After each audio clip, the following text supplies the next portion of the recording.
নবীজি দুখানা হাত উত্তোলন করে দোয়া করলেন, আল্লাহুম্মা ইহদি উম্মা আবি হুরায়রা, আয় আল্লাহ তাআলা আমি দোয়া করি তুমি দয়া করে আবু হুরায়রার মাকে হেদায়েত নসিব করে দাও। রাসূলুল্লাহ দোয়া করলেন আল্লাহ ওর মায়ের হেদায়েত করে দাও। হযরত আবু হুরায়রা রাসূলের মুখে দোয়া শুনে দিয়েছেন দৌড়।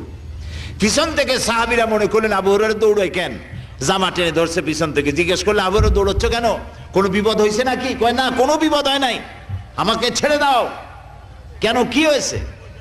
হযরত আবু হুরায়রা বলেন, সাহাবীরা আমাকে ছাড়ো, আমি দৌড়াইয়া বাড়ি গিয়ে দেখতে চাই। আমি আগে দৌড়াইয়া বাড়ি পৌঁছলাম, নাবি বাড়ি পৌঁছবার আগে আল্লাহ নবীর দোয়া আমার বাড়ি পৌঁছায়। সেই দুইটা জিনিসের কোনটা আমি দেখতে চাই।